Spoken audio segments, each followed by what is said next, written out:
My humble respect to Guru Mahan, Guru Piran Sivasankaran, Guru Piran Neo, fellow Nyanis. Today, I'm going to cover the first principle in the I God philosophy, which is the principle of I. The last few weeks, we covered the concept of Irul, or the principle of nothingness. And then the next concept is essentially the first principle, which is the principle of I. And here uh, this is the essence of Mahan's I God philosophy. And I want to take you through this concept because it's a very important concept of God. So this first principle Swamiji starts off with is concept of Irul is this higher order continuum, which is transcendental, subtle, and beyond the scope of our four-dimensional universe. And it is something which is not comprehensible using our material apparatus. And I showed you examples of how, as we go to a higher order, it becomes more and more subtle. And then we spoke about in this Iru, the primordial atom, is what Swamiji speaks about, emerged. And I showed you how this primordial atom emerged, or what scientists call singularity. And here Swamiji invokes this concept called nothing, something by chance. From this nothingness, something emerged, and that emergence is because of by chance. By chance is this Irul, or the higher order continuum, is uncountable. And one of the possibilities of our universe is what we call the non-zero probability. That means if you have infinite continuum or infinite possibilities, one of that is our universe. And this is how the primordial atom, and there are multiple primordial atoms. And today we see that our universe, in the early days, the thinking was that our universe was the only universe, and ours was the only Big Bang, or the primordial atom. But today, I think the thinking is shifted, that it is not universe, we have multiverse. There may be other primordial atoms with different laws of physics. And again, I think the DNA of our universe is embedded in all of us, in our biological body. And so is this higher order continuum called Irul. It's also embedded in us. And I've given you some examples in the previous classes, and I will give you more examples as we go along. So this concept of Irul, higher order continuum, from there, Swamiji talks about this, our universe, from our primordial atom, emerge our universe. And our universe consists of two important energy. One is the potential energy, and the other one is kinetic or dynamic energy. So, and interestingly is that both the potential and the dynamic energy can be transformed one to the other. So the potential energy can be transformed into kinetic or dynamic energy, and the dynamic energy can be converted back to the potential energy based on different frequencies. And this is really important because it's got important impact, important implications to our own biology, our own mind, and also our own practice, the Kundalini meditation. So I will come back to that as we go in our lecture series.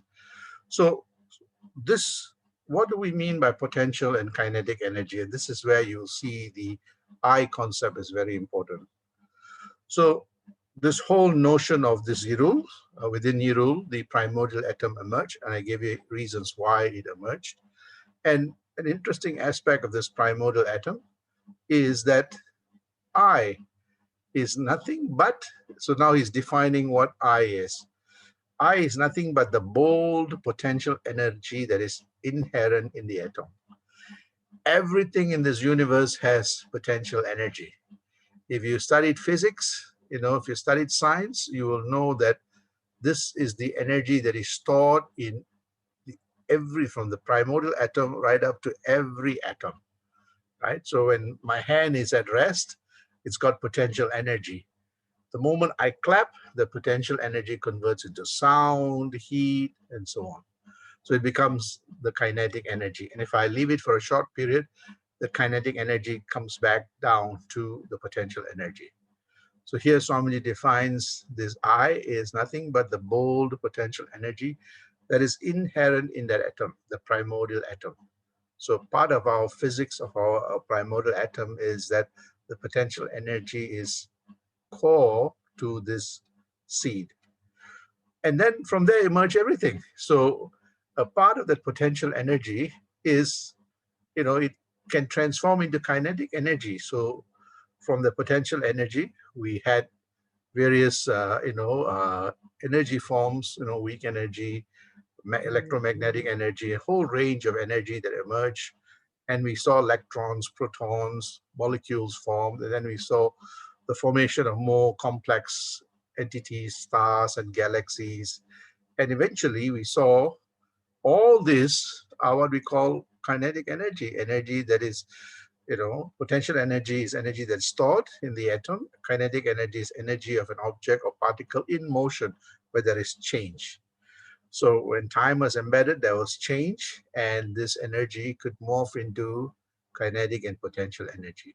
And you'll see both of that is embedded in us, and you'll see why it is very important from a meditational perspective for our mind. So we see that these two energy are really important. And we see that from there emerge our own personality, and we are core to that universe. And you see that our biology is made out of all of these things in the universe, molecules, atoms, you name it. And the same thing, both the potential and the kinetic energy are core to our own personality. As a matter of fact, if you see the proportion of all the molecules is exactly the same what the universe has, we too have, oxygen, nitrogen, and so on, right?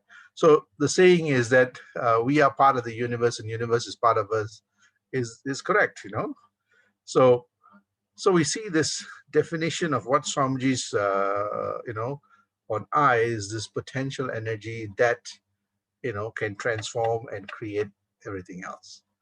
So what Swamiji then goes on to say is that everything except darkness, because darkness cannot be created, it's omnipresent, it's timeless. But the primordial atom, was emerged from that, higher order continuum, and time was embedded in there, and so was the space. And we see that, from that point onwards, creation took place. So it says everything except darkness has been created out of this primordial atom. So out of this potential energy, and he goes on to say that, why this potential energy that is embedded in this primordial atom that gave rise to everything, all the forces of nature that, emerged from this potential energy.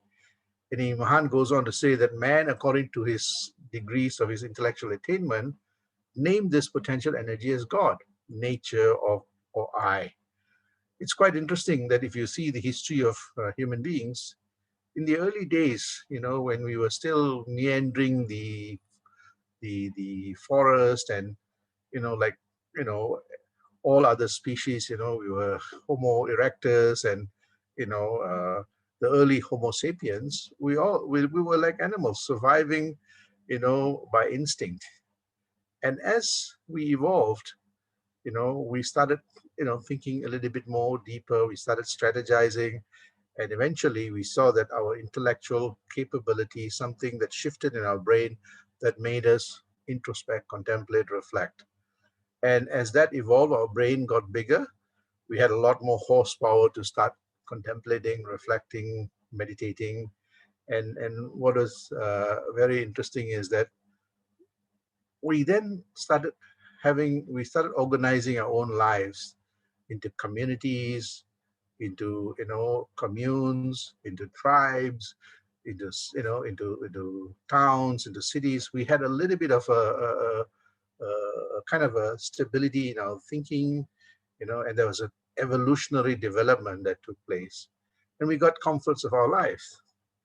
And when man became more comfortable, he had more time to think, not to worry about, the next animal that is going to eat him up, or, a fear of, dying.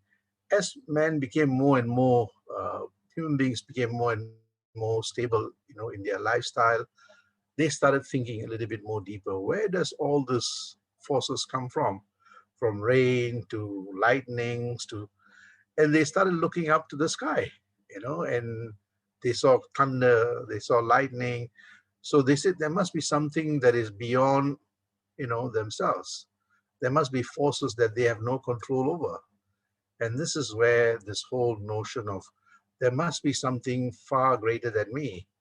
And you see the various scriptures, early scriptures, capture all the gods as the forces of nature. And Mahan captures this very clearly, that uh, as our evolution was developing, as we started slowly transitioning to the thinking human, thinking Homo sapiens, Homo sapiens thinking, beings, we started looking at the forces around us, and we realized that there are some things that we can do, and there are some things beyond our scope. That which was beyond, that which is a black box that we don't know, but yet it is there. We call that God. Sometimes we call it nature. And as we go more and more refined, this unknown God becomes known God, which is nature. We know the forces of nature.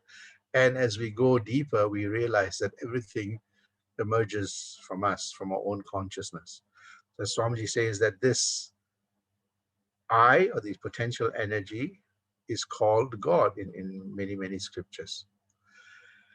And he goes on to say that the original potential energy became various distinguished parts. So again, what was potential became, as I said, you know, uh, energy, electrons, protons, more complex molecules, eventually evolved to becoming many, many things in this universe, including our Earth. And within our Earth, we've got multiple things, multiple species, and so on. So again, we saw that this potential energy becoming dynamic, and that infinite possibility that exists in that Irul started emanating in our own universe. We saw in our own universe, we have uncountable stars and galaxies.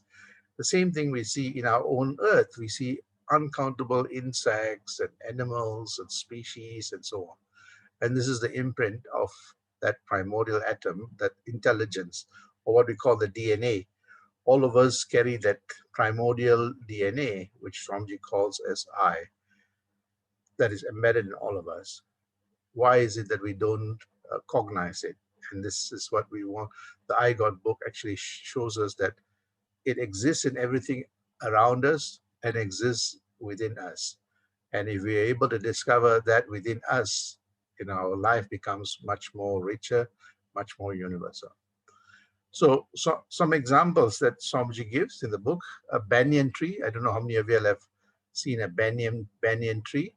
It's a very big tree. It's got a lot of roots hanging from the tree, and the seeds are really small. It's very tiny seeds. And interestingly, in that tiny seeds, the DNA, the divine nectar of awareness, or that information, or the intelligence, is embedded in it. And if you plant that seed in the soil, that information is released, and that information will enable the seed to absorb nutrients, absorb water, and creates a chemical reaction. And you see that slowly roots starts forming, slowly roots becomes, a tree, and eventually you have branches and leaves, and the entire small seed has embedded so much information and intelligence that it gives rise to a tree such as this. In that same way, our universe emerged from that minute seed where you had that potential I with its, infinite intelligence, cosmic intelligence embedded in it, that gave rise to our expansive universe. So we see that the tiny seed that had all that intelligent information embedded gave rise to the different parts of the tree, from roots to barks to branch leaf, aerial roots, unripe fruits, very tasty foods, the fruits, medicinal properties that comes from that, gives shelters to birds. And sometimes in Malaysia, you'll see that sometimes restaurants put their stalls underneath.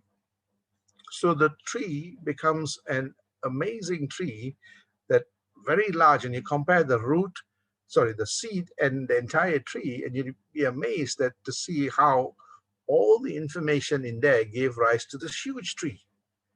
In that same way, we see that that small, minute seed gave rise to the entire expansive universe.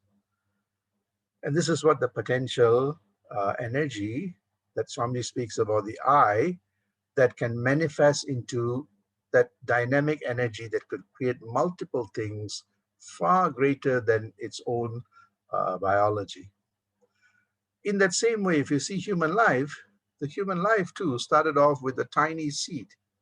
This is a fertilized egg, and the potential energy was there, and what we saw was there was you should watch the actual dynamic picture of it. When it's fertilized, there's a stage of potential, and then there's a fusion that takes place, kind of electrical poof, you know. And once that's ignited, the entire process, somewhat like a Big Bang. How Big Bang, unleashed, the same thing. A fertilized egg will have a kind of a chemical reaction, and you'll actually see a fusion that takes place. And when the fusion takes place, you see that the entire dynamic forces that are unleashed, and we see this process of cells starting to replicate, and eventually the cells become that human that has a amazing, you know, a huge, life that is somewhat like a banyan tree, many, many, many experiences. So we see that this imprint that is in our universe is imprinted in everything in this universe, from the galaxies to the stars, right up to our own biology. And it is all emanating from that I, that potential I that creates that fusion, that unleashes that kinetic energy or the dynamic force that, you know, results in all those expansion, development, transformation. Think of why this is really important. In all of us, in our human mind, if we are able to understand that potential energy and we are able to harness it, and we are able to create that fusion, we then are able to unleash the full potential of the human mind. So Swamiji then goes on to say that, so he's explaining what this I is. See, he says, though I was without any action to start with, this is potential. Potential means no action, right? No action. Yet, you know, slowly it manifests itself as many, many objects. So there was a fusion that took place. What caused that fusion? These are the forces that is embedded within that, as I said, the laws of physics of that primordial atom. So this quietude that is embedded in there, and within that quietude or within that silence, there was a fusion that created this dynamic. And this dynamic force is sometimes called Kriya. Kriya. And this is where the word Kriya Yoga comes from. This dynamic force, the life force that comes. And this is where in many masters say, let's focus on the dynamic force and trace it back to that potential force. That tracing back is actually that yoga process. So Swami speaks about, though I was without any action to start off with in the potential thing, yet it slowly manifested itself as many objects and actions. So if we are able to realize that, then we see that our body, the transformation of our body, our actions, our mind, all is connected to this potential force. So then Swami says, this force is what was named as God. And that is why in the book he says, I, God, that I is the potential that gave rise to everything, and will define what that God is. In the earlier lecture, I spoke about the transcendental and the transitory God. The God that is timeless, eternal, and God that is transformation, this tremendous transformation that is happening. So this God means this infinite potential, as higher order continuum manifests as this potential energy that, interestingly, it generates multiple forms. It has the ability, through fusion, it's able to generate multiple forms, multiple energy, molecules, building blocks, complex beings, complex things, your quasars and your galaxies and your suns and your stars and the black holes with, planets, Milky Ways, our Earth, it generates all these multiple forms. It also sustains, it's got the power to sustain, what we call operates. It enables these energies all to function, and be in harmony. So it also not only creates, it also is able to sustain it, and it also dissolves into multiple forms, right? Similar to our own body, if you come back to our own body, that infinite potential is embedded in all of us, right? That potential energy is all of us. It is what gave rise to our physical body. How did the physical body came about? We see that, as our parents came together, and then, our mothers conceived. This, our mothers started eating a lot of food. The foods started, assembling together to form the bones and the brains and all those things, and our body formed with multiple, limbs and all those things. So the body took shape. So it generates that multiple forms, that multiple, cells and cellular activities that gave rise to the body, and it sustains. So we have this process of metabolism, both anabolism and catabolism, to assemble food, digest food, and also dissolve and get rid of things that we don't need, right? And finally, our cells also sustain for a while, and then it dissolves. And this is when eventually death happens. When death happens, that's how in birth we assemble a lot of those material things. When we die, all of it is dissolved back to earth, where other creatures and other animals will take and eat and, digest and become multiple forms.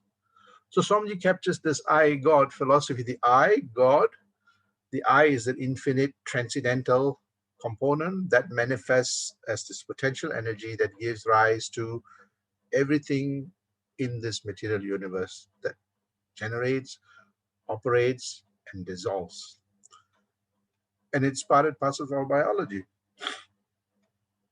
So God's DNA is core to our being. Through what? Through this I, this potential energy. So here we see that the entire universe that exists out there, emerge, sustain, and dissolves in our mind. Without the human mind, we would not be able to cognize, existence.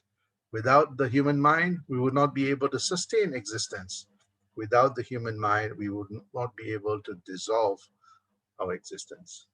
So Swamiji says, so we must say that we are not something separate from God. We are God itself, a manifestation of God. We are God in different forms. And this is what the essence of this I God philosophy is. So the I is the potential energy that is embedded in that primordial atom that led to that fusion, that gave expansion to everything in this universe, including our own biology. That I and the fusion process and the multiplicity of our experiences are part and parcel of our own existence. Sandosha.